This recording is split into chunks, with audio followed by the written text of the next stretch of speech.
Welcome all viewers to our channel. We are glad to see you here, where we share amazing stories from people's lives. Each of you is important to us and we will be interested to know what country and city you are from. Please write about it in the comments. Now let's move on to our first story.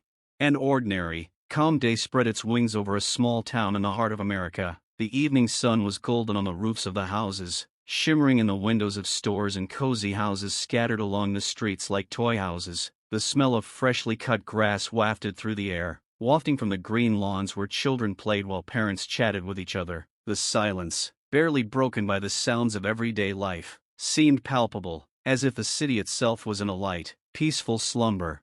On a street just off the downtown area, a black woman named Leah was walking down the sidewalk, gently stroking her rounded belly. She was 8 months pregnant and looking forward to the birth of her first child. Leah always tried to be visible, choosing to walk on busy streets to feel safe. Tonight seemed particularly apt, warm, calm, shrouded in silence and the light of the setting sun. She walked to the car where her husband James, an FBI agent, was waiting for her, ready to meet his wife after a long day at work. Suddenly, breaking the silence, a police car whistled and screeched to a halt. The heavy rumble of tires on the empty street made Leah flinch and involuntarily put her hand on her stomach. A policeman stepped out of the car, a tall, heavy-set man with a wary, even aggressive look. Leah felt something heavy squeezing her chest. The look was familiar, though she'd rarely encountered it so closely, a look of contempt and cold, unconcealed anger. The policeman did not introduce himself, nor did he explain the reason for the stop. He approached Leah with a casual glance that was a mixture of distrust and rejection. Instantly, he demanded that she show her ID and explain why she was in the area. Her confusion was evident, but not wanting to provoke a conflict, she calmly replied that she was just going to the car where her husband was waiting for her.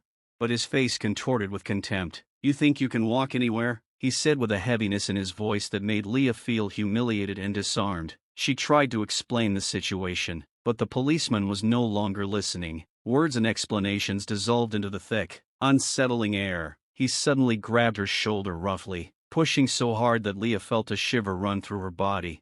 "What are you doing?" "I'm pregnant." Her voice sounded restrained, but there was fear woven into every syllable. Instead of answering, the policeman shoved her away roughly, and Leah stumbled, holding her balance to keep from falling. Her hands involuntarily clutched at her stomach, protecting the most precious thing she had. She couldn't think about anything but fear for the baby. As they watched, a few bystanders stopped, but no one dared to intervene. The policeman's face twisted in an expression of menacing anger, and his actions became more and more unrestrained. He shoved her again, and she nearly fell before she could grab the edge of the bench. Blinded by prejudice and anger, he didn't notice the hatred in his every move, reinforced by a sense of impunity. Meanwhile, James, who was sitting in a nearby car, saw what was happening through the windshield and immediately ran outside. His heart was pounding frantically in his chest, blood throbbing in his temples as he approached the scene of the incident. James tried to take stock of the situation, but when he saw his wife shaking with fear as she stood aside, he realized that nothing good could come of it. "Hey, get away from her!" His voice sounded firm and threatening.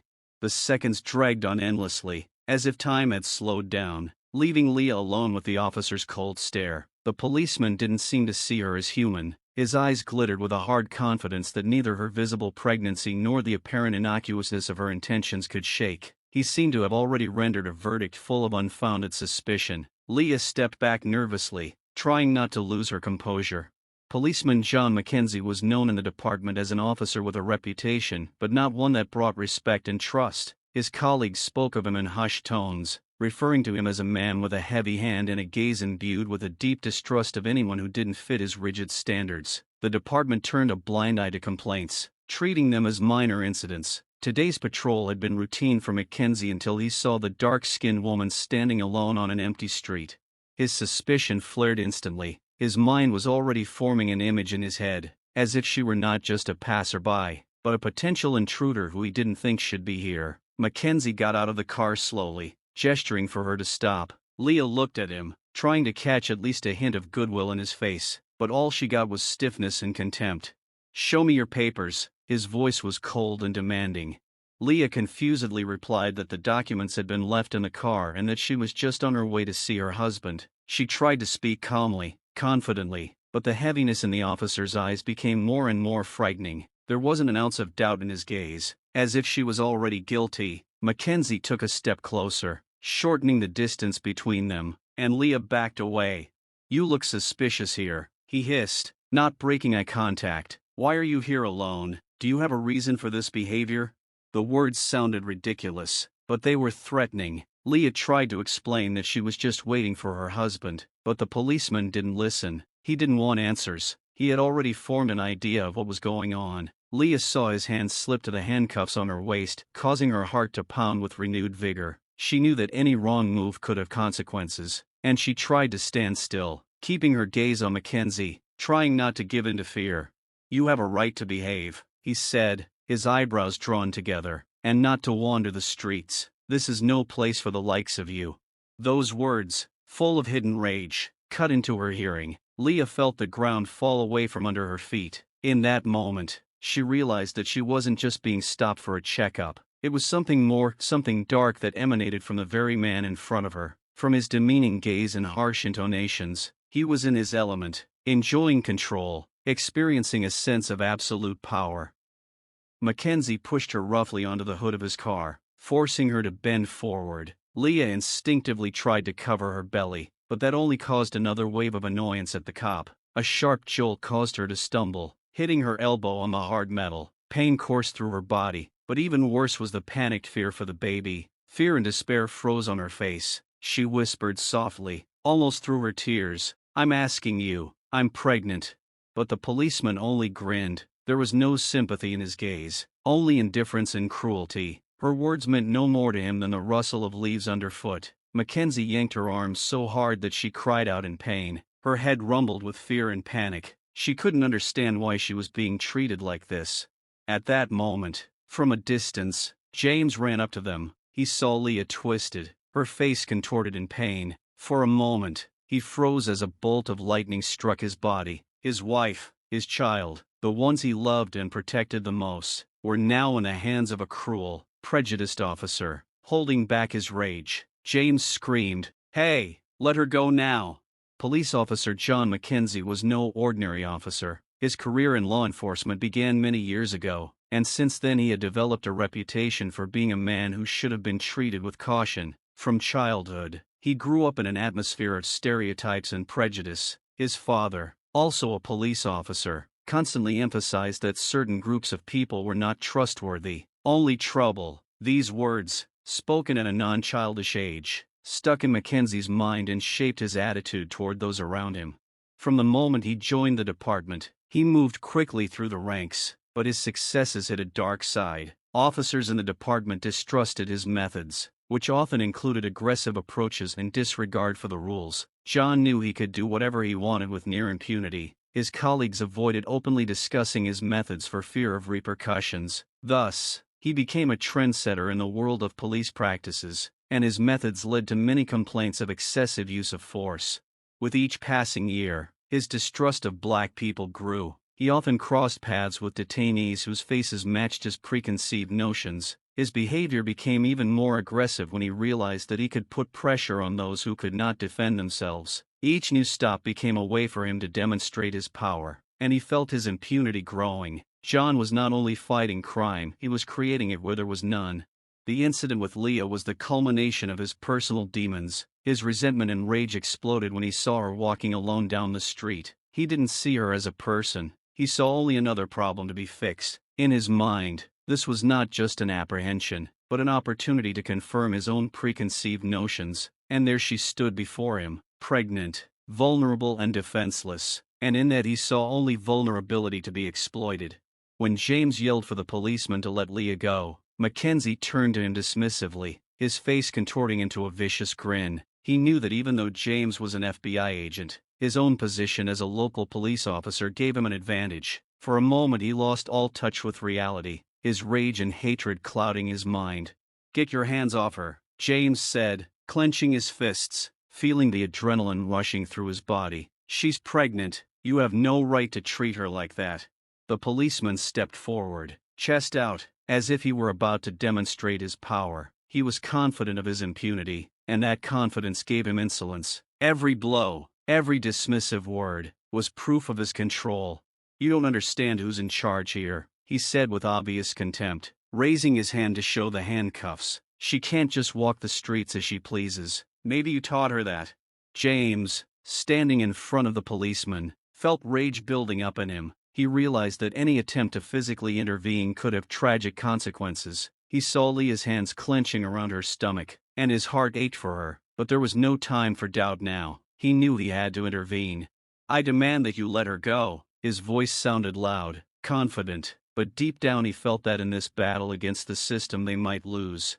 Mackenzie felt anger overwhelm him. His hands clenched into fists and his eyes were bloodshot. He stepped forward, ready for action, and his madness reached its limit. Leah, still on the hood, lifted her head, and in that moment, it was as if time stood still. Her eyes met James's, and she saw in them all the love and protection he'd promised her, but at the same time, fear slipped into them, making her heart pound. "I won't let you touch her," James exclaimed, stepping forward, and at that moment he felt the policeman rushing toward him, and the air was filled with tension. His inner voice was telling him to act, but the situation was already heating up, and at this moment, Leah's life and their unborn child depended on what happened next. Leah was still sitting on the hood of the police car when the world around them suddenly froze. John Mackenzie, the policeman facing James, was full of rage. His breathing quickened and his fists clenched white. His eyes burned with raging anger, and in that moment he seemed like a true beast, ready to attack. Fear gripped Leah as she realized that their lives could change in an instant. Mackenzie stepped forward and, without thinking of the consequences, punched Leah in the shoulder. The blow was so hard that she felt the pain shoot through her body and the world around her shuddered. She cried out, her hand instinctively tearing towards her stomach. The words about her being pregnant flew into oblivion at that moment, replaced only by bitterness and horror. Her body, which should have been protected, was now being assaulted, and she felt a cold sweat cover her forehead. "You should know your place," Mackenzie said hatefully, his voice sounding like thunder piercing her essence. His brutality shocked not only her, but James, who stood a few feet away from her, clenching his fists with rage and a sense of hopelessness. In that moment, all his experience, all his FBI training seemed insignificant in the face of this overt brutality. Leah tried to get up, but her strength was leaving her, as if all the life-giving juices had been sucked out of her. She leaned forward, as if to protect her stomach, when she felt her heart pounding with fear and pain. Every breath became a struggle for her. She whispered, trying to keep her voice calm even though everything inside was tearing up. "Please don't touch me, I'm pregnant." But her words were only sounds in the ears of the aggressive officer, who seemed to be seized with madness. He came at her again, approaching her like a predator, and there was not an ounce of compassion in his actions. He grabbed her arm and yanked so hard that she nearly lost her balance, slamming back into the hood of the car. At that moment, James could no longer contain his emotions. He stepped forward, and his voice filled the space, full of tension and fear. "Let her go! I demand that you let her go." But Mackenzie only grinned as if he were playing a dangerous game. "And what are you going to do?" His voice sounded contemptuous. "You're just an FBI agent. You don't know who you're dealing with." Mackenzie's words cut like a knife. He continued to humiliate and intimidate, not even realizing the danger he carried. Leah felt her world crumble, and as Mackenzie tried to grab her again, she jerked backward, but the blow hit her in the stomach, and she knew at once that this wasn't just physical violence, it was violence against her very life. As if time had slowed down, Leah felt her body tighten, pain coursed through her, and suddenly everything around her was blurry. She looked at James, but her consciousness was fading into darkness. Her eyes closed, and all she could feel was coldness and fear for her child she had been waiting for. Deep inside her a desperate scream echoed, but no sound came out. James, seeing her face contorted in pain, ran up to her. His heart burst with fear, and he screamed, feeling the rush of adrenaline. "Leah, no, please don't go." The policeman, realizing the situation was out of control, took a step back, but his violence had already left an unhealing wound. When he saw Leah collapse to the ground, James rushed to her, leaning over and pulling her against him. "I'm here, I'm with you," he whispered, trying to wake her, but despite his words, anxiety filled his heart. He was afraid he might lose her and their child to one man's madness. With an inexorable buzzing in his ears, James realized that they needed help immediately. He knew that the incident that had started out as a simple test had turned into a real tragedy, and every moment now mattered. But when he looked at Leah, her face contorted with pain, all he felt was deep fear for their future. Their lives, full of hopes and expectations, now hung in the balance, in the hands of a man who thought himself superior. James felt anger and bitterness tearing at him from the inside, but in that moment he knew he must not let this madness win. It was as if a light of hope had appeared out of the darkness. He was her last defense, and he was ready to fight to the end. Leah came to her senses slowly, as if awakening from a long, painful sleep. When she opened her eyes, a world of chaos and fear enveloped her. The white walls of the hospital contrasted sharply with the black depth of her experience. She lay on a gurney, surrounded by bright light that shone harshly through the windows, reminding her of the pain and the ordeal ahead. The muffled sound of the impact still echoed in her mind, a sound she couldn't get out of her head. With each new sound, each step of the nurse or doctors, her heart clenched with fear for the health of her unborn child. Every movement of her body reminded her of what had happened outside, and she could feel the panic growing, filling her chest. "Leah, are you all right?" a voice called out, and she shifted her gaze to the man in the white coat. His face was kind, but she couldn't help but notice how his eyes were full of pity. That wasn't what she needed to hear right now. "Where's my husband?" she whispered, feeling her lips dry. She tried to sit up, but immediately felt a sharp pain in her side. This reminder of the violence brought her back to reality. She remembered how the policeman's blow had shaken her body, and fear gripped her again. The doctor, noticing her uneasiness, stepped closer. "Don't worry, we are doing everything we can to help you and your baby," he said with a subtle hint of the seriousness of the situation. "You need to stay calm to reduce your stress level." But the doctor's words sounded like nothing. The stress didn't leave her. It was part of her now. Leah knew that any stress could harm her baby, and the thought that she might have harmed him was tearing her up inside. The doctor continued to explain that they needed to do a checkup to make sure the fetus and her condition were healthy. "We'll do an ultrasound," he continued, a note of reassurance in his voice. "But you need to know that there may be some risks because of the trauma. We need to monitor your condition, especially in the first few weeks." Every word he said squeezed her heart tighter and tighter. Leah knew there was a possibility that the injury could have caused premature labor, or worse, could have harmed her baby. The thought that she could lose him, her blood, her hope for the future, made her hysterical. She felt tears come to her eyes, and her voice shook. "Please tell me he's okay. I can't take it." The doctor tried to reassure her, but his eyes spoke of the seriousness of the situation. He realized that such cases could have tragic consequences, and a storm of sympathy erupted inside him. "We'll do our best," he repeated, but the words only added to her anxiety. She realized that no one could give her 100% guarantee. With every heartbeat, her fear grew. She wanted to be strong, but every memory of that day, of the police officer's brutality, made her heart sink again and again. The doctor walked out, leaving her alone with her thoughts. A storm raged inside her, and for a moment Leah felt fear overwhelm her, lost in dark thoughts of what would happen if her baby was gone. Her hand instinctively lay on her stomach, as if that could protect it from everything that had happened. All she felt was that there was nothing she could do to change what had happened. Every second she spent away from James only added to her anxiety. She imagined how worried he was, how his courage was now clashing with his immense fear, and in that moment she realized she couldn't give up. She had to fight not only for herself, but for her baby. They were in this together, and she was his defense. As soon as the thought that her baby might be gone became too agonizing, Leah remembered their dreams of the future. She saw herself walking through the park with the baby in her arms, hearing his laughter, feeling his warmth. These memories and dreams were her only solace in this terrible moment. She knew that even in such fear there was something sacred, something worth fighting for. The neighboring door opened and James entered the room, his face tired but determined. He noticed her condition instantly and rushed to her, full of excitement and love. "Leah," he said, his voice shaking with fear and relief at the same time. "How are you?"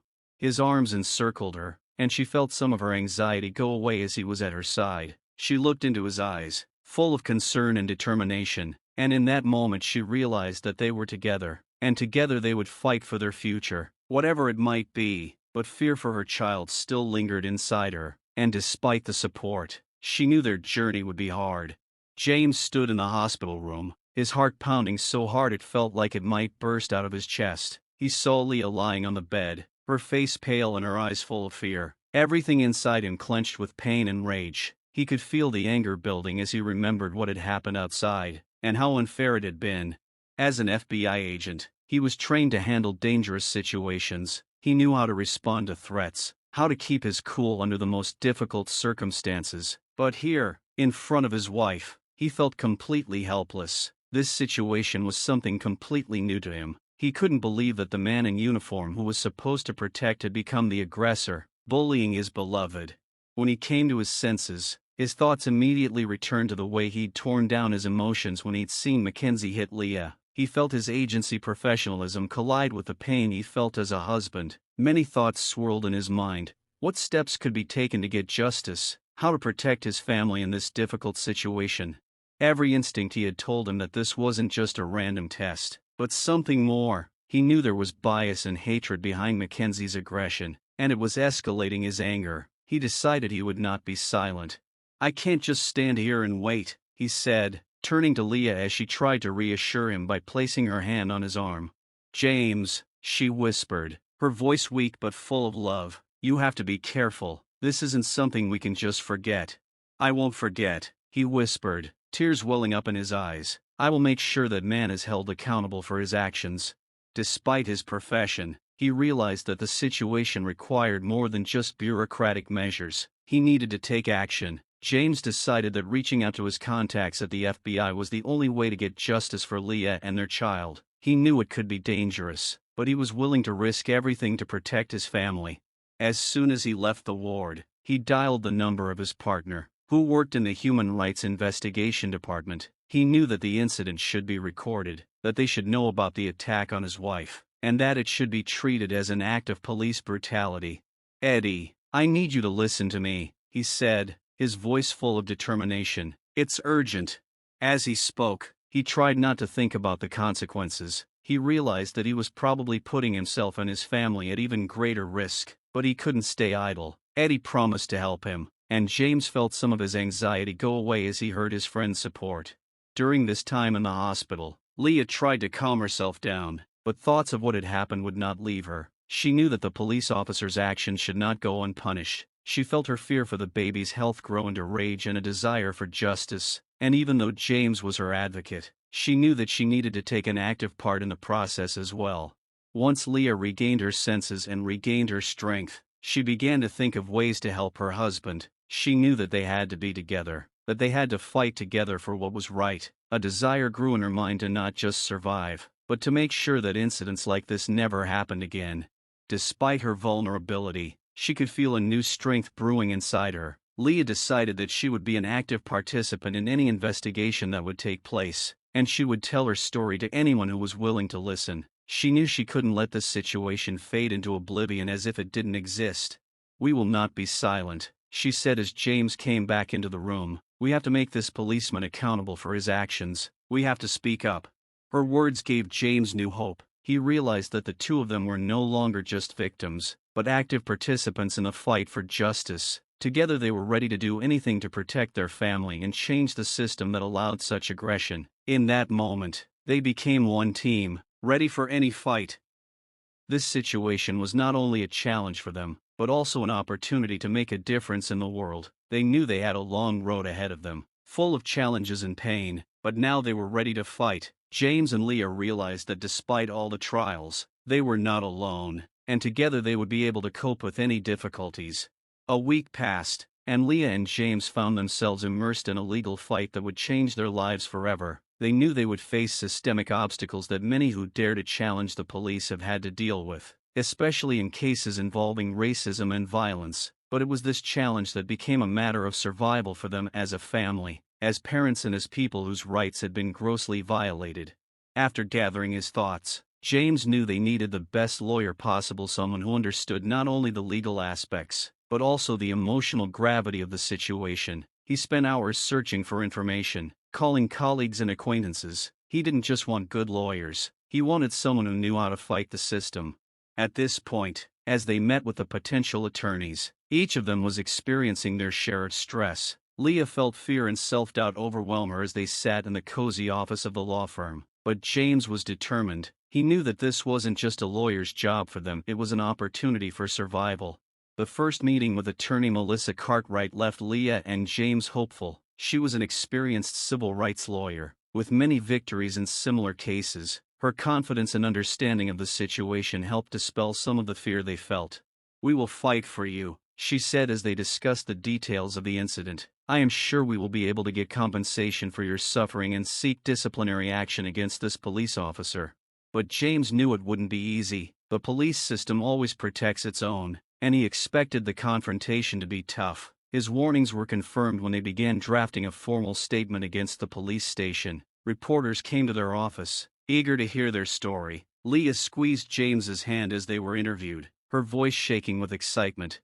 "It's not just about us," she said into the camera, feeling her strength building. "It's about all those who suffer from violence and racism. We must speak out." But with each new meeting with the lawyer, the fear for their baby's health returned. Leah knew that this time of tension could affect her and the baby's condition. It was hard for her to accept that her body, which had been victimized by the abuse, was now under even more strain because of the struggle. Every new news about the progress of the case would send her into a panic attack. She was tense, her mind constantly wandering between the need to fight and fear for her baby's health. Leah became less sensitive to the world around her, focusing on her pregnancy, on keeping her inner peace. At the same time, James was actively working with Melissa to prepare the necessary documents and evidence. They were collecting testimonies and anything that could confirm the facts. He remembered how hard it had been for him to stay calm when he thought back to that day. Every word, every detail of the incident was like a thorn in his heart. "We'll have to take a stand against this man," James said as they strategized. "He cannot go unpunished. We have to make sure that others know that this will not be tolerated." But behind that determination lurked fear. He knew that the case against the policeman was more than a mere formality. They would face resistance, and they would have to be prepared for anything. The cops would likely lie and manipulate the facts, and James could feel the tension building with each new step. Despite their efforts, the situation around them became more and more heated. The press actively followed their case, covering every step, every news story. Leah and James realized that they were not just victims, they had become symbols of the struggle against systemic violence. But with this publicity came unintended consequences.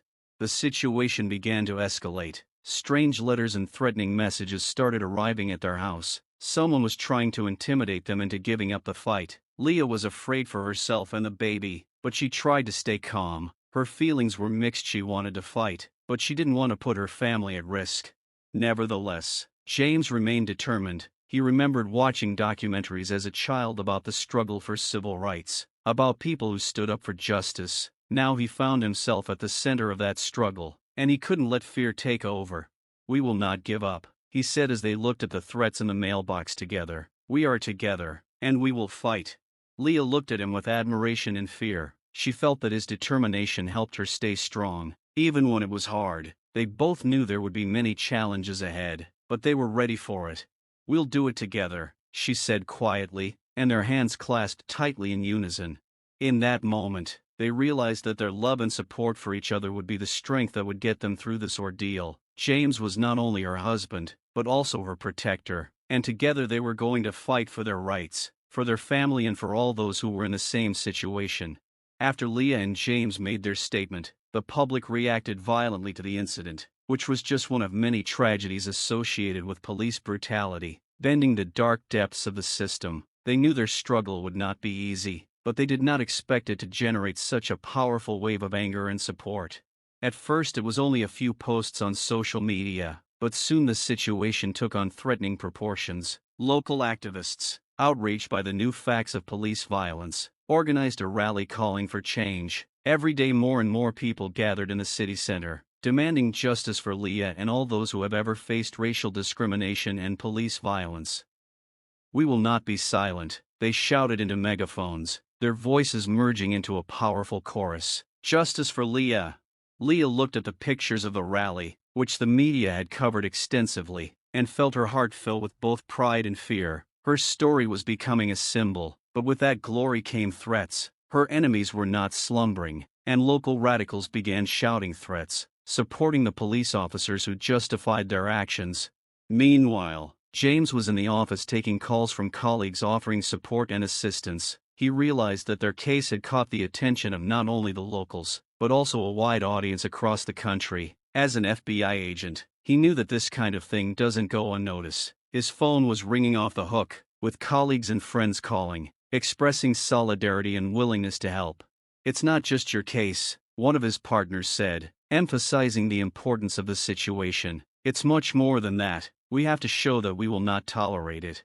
Leah became more active on social media every day, supporting the protesters and publicizing her cause. She posted photos from her outings, shared stories of other victims of police violence, and encouraged her followers to unite in the fight for human rights. Her posts went viral, and soon she was on the pages of local newspapers. Meanwhile, real protests broke out in the streets. Loud shouts and marches through the streets became commonplace, and all of this was happening while Leah continued to experience her pregnancy. She knew that all of these events carried negative consequences as well as positive ones. Numerous videos of the protests showed both peaceful demonstrations and clashes with the police. The public was divided into two camps. Some supported the protesters, while others condemned their actions, calling them rioters. "It's not a rebellion, it's a fight for our lives," Leah said in one of her interviews. Her voice was resolute, and although her fears still raged inside her, she knew she had to be stronger than ever. As protests swept the city, James felt he had a chance to do something really meaningful. He began working on the case of Leah and others affected by police violence. Every day he gathered information, analyzed video, and interviewed witnesses. He saw people coming forward to help, and it empowered him.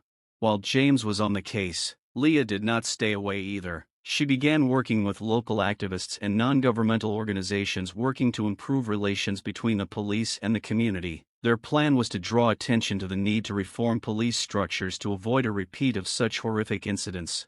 One of the highlights of their efforts was the rally they organized in support of change. Leah and James stood on stage, surrounded by activists, and shared their story, calling for unity and a fight for justice.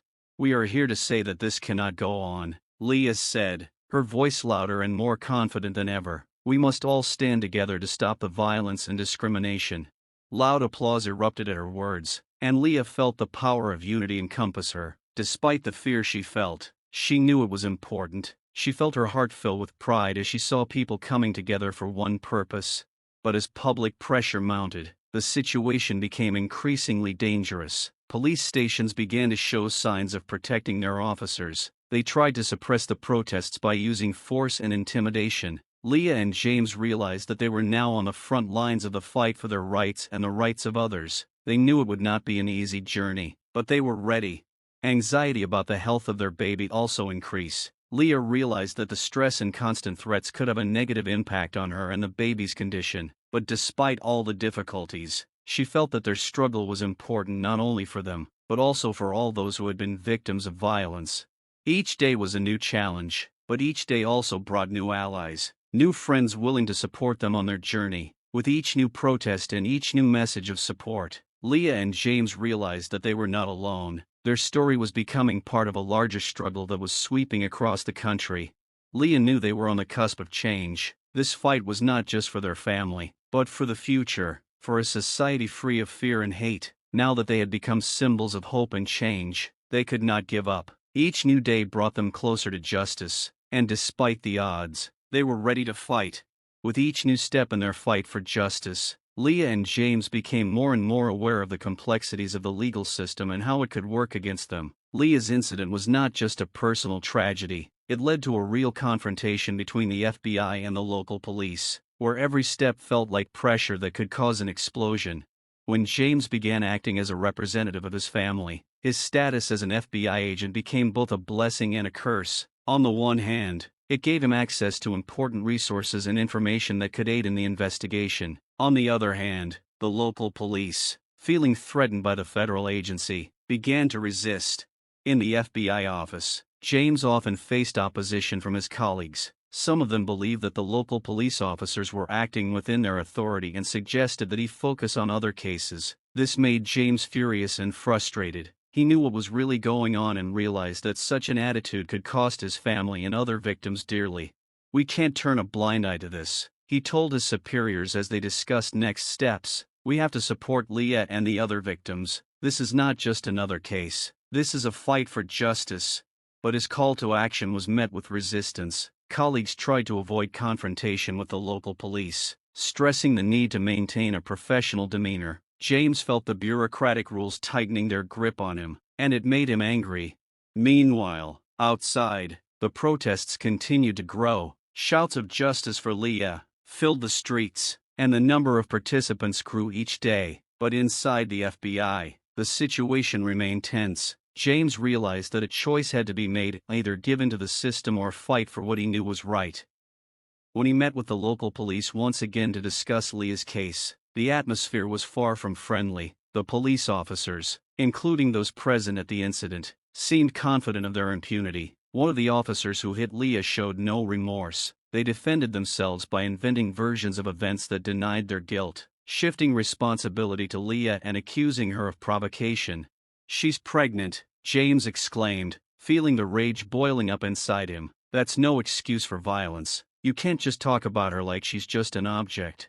But his words echoed against the wall. The cops, as if they had clear instructions not to be provoked, refused to take his arguments seriously. They looked down on him, as if he were some kind of fool trying to challenge the system that protected them.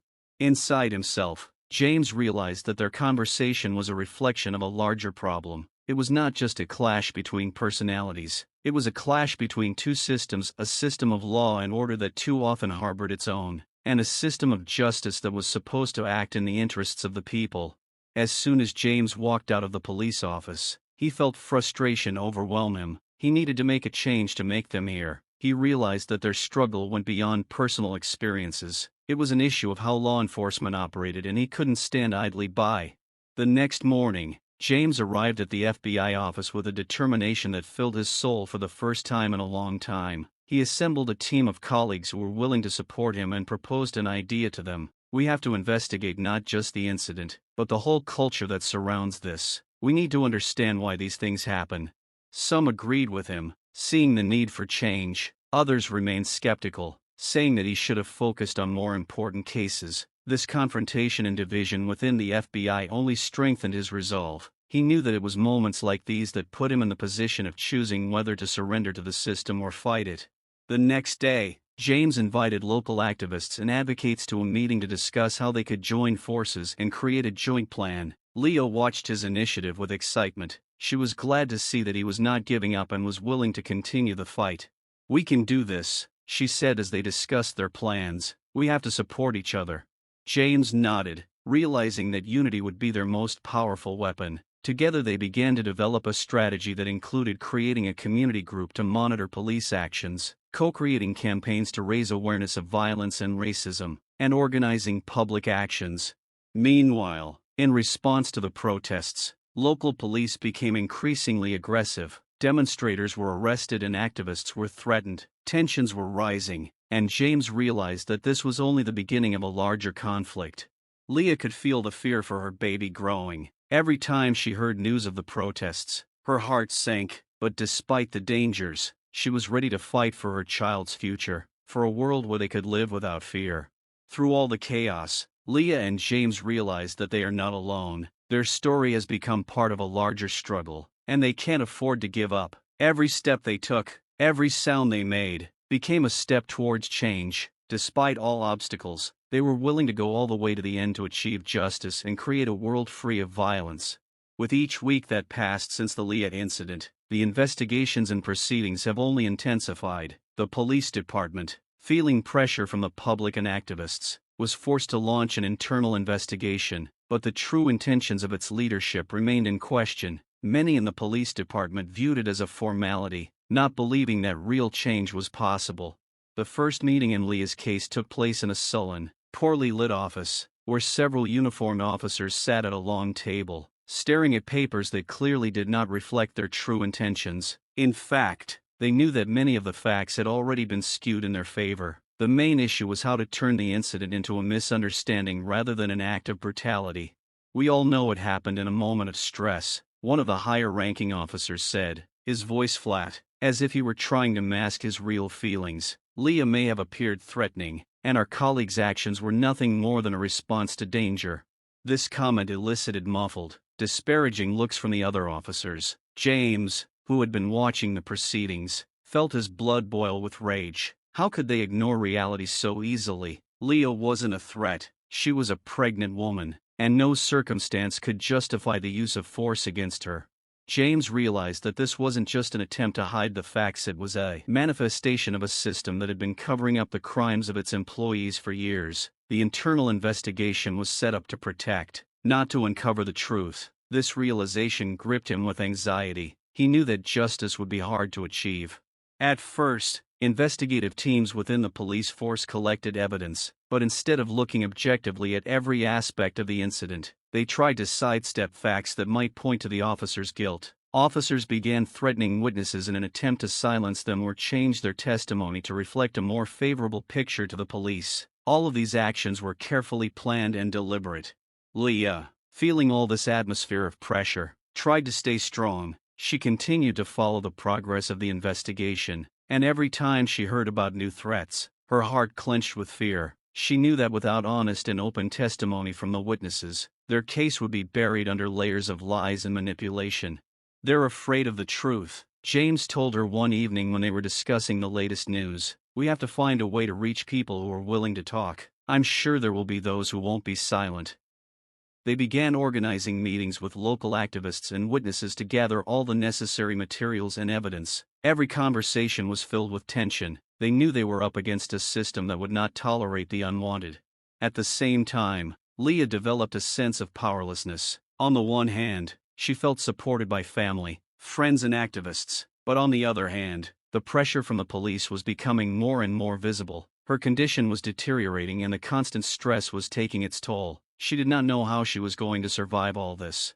Nevertheless, the investigation continued. Internal inspections dragged on, and each new interrogation became an occasion for more public discontent. Every day there were protests in the city demanding that the truth about Leah's abuse be revealed. All this only added fuel to the tense atmosphere.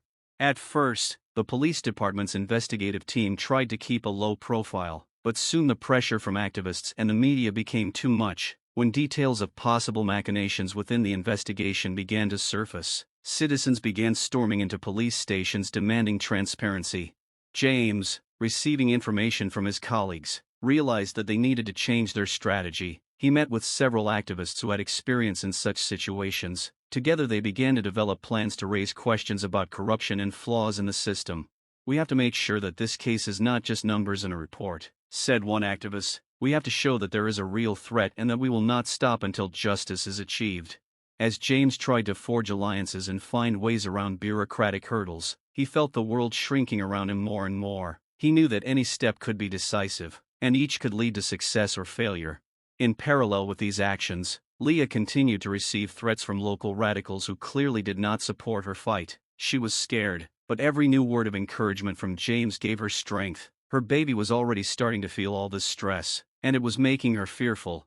Meanwhile, things were heating up in the police department. Internal investigations began to cause discontent among rank-and-file officers, who began to accuse the leadership of betraying their own. This led to internal conflict, which became the source of new rumors about possible changes in police leadership. James realized that this war was not only against the system, but for the very people who serve on the police force. He tried to approach officers who were ready for change to join forces and create a movement within the department itself. In the meantime, Leah sought support on social media and in local communities. She continued to share her story, encouraging other women victims of violence to raise their voices. Each word she spoke took on more and more meaning, and soon she became a symbol of the struggle that drove her story. Each week the investigation and the battle against the system became more and more intense. James could feel his life changing, and the fear that had gripped him at the beginning was slowly turning into determination. He knew that this was only the beginning. There was a real battle for justice ahead of them, and every step would be decisive in that fight. The incident with Leah was not just a flashpoint for their fight for justice, it also had a devastating effect on their marriage, testing their love and resilience. James and Leah began to realize that although they were a team, they faced a whole new level of stress that tested their relationship to the limit. Every morning when James left for work, he left Leah alone in the house, and the feeling of loneliness became unbearable. Leah tried to stay strong, but her fears about her baby's future were becoming more and more palpable. Every time she heard a police car drive by outside her window, her heart sank with terror. James' words of protection and justice sounded like echoes, faintly reflecting her anxiety. She knew her husband was fighting the system, but what could he do when the very institution of law and order was turned against them? On the days James returned home from work, his face was often contorted with fatigue. Again and again he would discuss the progress of the investigation and his frustrations with the police department. These conversations, while important, were beginning to make Leah feel isolated. She couldn't understand how anyone could keep fighting when the system they had put their faith in was so clearly betraying them. "I just don't know how it's going to end," she said one of those nights, as she cooked dinner and James sat at the table, absorbed in his thoughts. "Every day I feel like this nightmare will never end." James looked up, and his eyes reflected tiredness and incomprehension. "We have to be strong," he said, trying to reassure her. "We can't let this break us. You know who we're fighting for." Leah nodded, but her heart clenched. She realized that her fears were not only about herself, but also about their future child. How would their baby live in a world where police officers who were supposed to protect could do harm? Her thoughts about the future were beginning to engulf her like a dark cloud that wouldn't dissipate. Meanwhile, they began to notice that their discussions were increasingly turning into arguments. Every time James came home with bad news, Leah could feel the tension building. She couldn't understand how they could keep fighting when every attempt James made only hardened the system that was already oppressing them, and she couldn't help but feel guilty that she was beginning to doubt his ability to achieve justice. "You can't just sit back and wait for things to change," she exclaimed in one such argument. "This is your job. You can do something." "And what do you suggest?" James answered, his voice full of bitterness. "Attack the police? It's not that simple, Leah. I work within the system, not against it."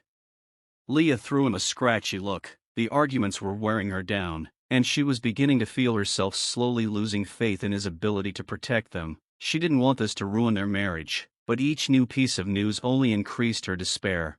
There was a silence in the night hours as they both lay in bed that sometimes seemed louder than any words. Leah clutched her pillow, willing her fears to dissolve into thin air. James tried to find a way to comfort her, but often his words sounded hollow. "We'll be fine," he assured her, but his own fears and worries were beginning to depress him. Leah dreamed of them walking through the park with their baby, of laughing, of feeling safe, but that ideal quickly melted away when the reality of their struggle came to the surface. Friends and family were not left out either. Leah was being pressured by her parents who, worried about her health and safety, wanted her to get away from it all. James could feel the situation becoming even more confusing. He realized that his actions could jeopardize not only their future, but also the lives of Leah and their child. On one such day, when tensions were at their peak, Leah made a decision. She needed to meet other women who had been victims of violence and share her experience. She knew she was not alone, and her story could inspire others. She organized a meeting at a local center, and as she shared her experience, she saw other women come alive, realizing that their voices mattered. Each new story helped Leah, but it also deepened her experience. She knew that her struggle for justice would not just be an individual one, it would be a struggle for all those who suffer from violence and injustice. Meanwhile, James continued his investigation, realizing that each day spent seeking justice only strengthened his resolve. He desperately sought allies within the FBI, striving to create a deeper connection between his case and the real lives of the people affected. Gradually, they began to find common ground. James gathered information to create an internal report on the violence his family had experienced to share with his colleagues. Leah, in turn, continued to share her experience with others, realizing that every voice is important and they are the ones who can make a difference. Despite all the difficulties and disagreements, they leaned on each other, finding the strength to continue the struggle. They realized that only together they could get through this trying period, and this confidence filled their lives with new meaning. The battle ahead of them was a real battle, and they were ready to stand up for each other, no matter what obstacles they had to overcome. The time since the incident has been not only a challenge for Leah and James, but also a time of profound change. Their struggle led to new faces in politics and the police, ready to hear and accept a reality that had long been hidden under a layer of bias and violence. Their personal story drew public attention and they now had the opportunity to influence the system. On the day the police finally presented the results of the internal investigation, The city was engulfed in unprecedented attention. The press conference was packed with journalists, activists, and ordinary citizens hungry for justice. Leah and James sat in the front row, holding hands, their hearts beating in unison, full of hope and fear. The police chief, turning the floor over to his assistant, began by stating that the department recognized the importance of change. His voice was full of confidence, but Leah felt they were just words. How many times had they heard similar promises, only to see them in action in reality?